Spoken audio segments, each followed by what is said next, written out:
Assalamualaikum warahmatullahi wabarakatuh. Eh, saya Muhammad Fadil dari kelas MPI 4C. Dia akan merangkum menjelaskan tentang buku penipuan Joe Marketplace. Ditulis oleh Devi Rahmawati dan tim, bertujuan untuk memberikan pemahaman mendalam tentang penipuan yang terjadi di marketplace digital yang diterbitkan oleh PT Literasi Nusantara Abadi pada 24 Mei.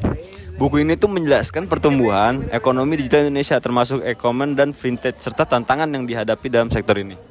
Marketplace didefinisikan sebagai platform yang menghubungkan penjual dan pembeli dengan sejarah perkembangan yang dimulai tahun 1990-an hingga era mobile ini. Jadi contoh marketplace besar seperti Amazon, eBay, dan Alibaba menunjukkan potensi besar dalam ekonomi digital. Namun buku ini juga menyoroti berbagai jenis penipuan yang terjadi seperti pengambilan akun, penipuan CNP atau card not present, penipuan triangulasi dan phishing. Contoh kasusnya tuh yang terkenal di Indonesia tuh memberikan gambaran tentang risiko yang dihadapi konsumen untuk mengatasi penipuan online. Buku ini memberikan tips penting seperti waspada terhadap situs palsu, menghindari penjual yang menawarkan harga terlalu rendah, dan menggunakan metode pembayaran yang aman. Kesimpulannya, meskipun marketplace memiliki potensi besar untuk pertumbuhan ekonomi, tantangan serius terkait penipuan harus dihadapi.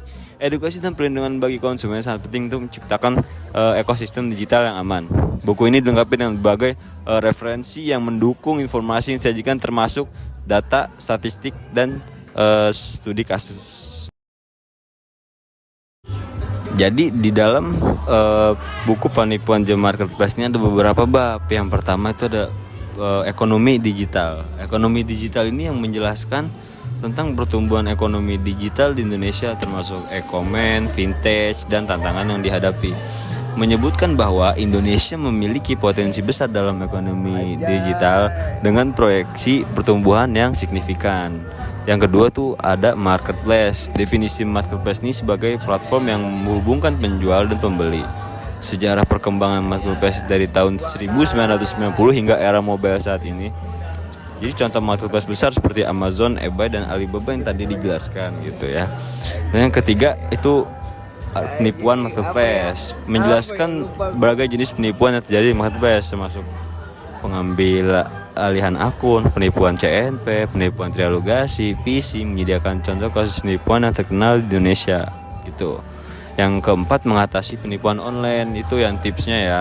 Tipsnya untuk menghindari penipuan penipuan online seperti waspada terhadap situs palsu, menghindari penjual yang menawarkan harga terlalu rendah, menggunakan metode pembayaran yang aman. Yang kelima, itu kesimpulannya dari buku ini gitu kan, yang memiliki potensi besar pertumbuhan ekonomi tetapi juga menghadapi tantangan serius terkait penipuan. Pentingnya edukasi dan perlindungan bagi konsumen untuk menciptakan ekosistem digital yang aman, karena di era yang sekarang ada ini itu adalah di era digitalisasi yang sedang berkembang gitu ya guys ya.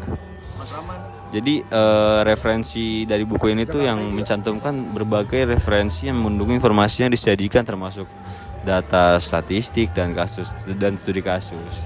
Dan buku ini memberikan wawasan yang mendalam tentang dinamika marketplace, yang tantangan yang dihadapi dalam konteks penipuan online serta langkah-langkah yang dapat diambil untuk melindungi dari risiko tersebut gitu. Cukup sekian dari saya, kurang lebihnya mohon maaf. Assalamualaikum warahmatullahi wabarakatuh.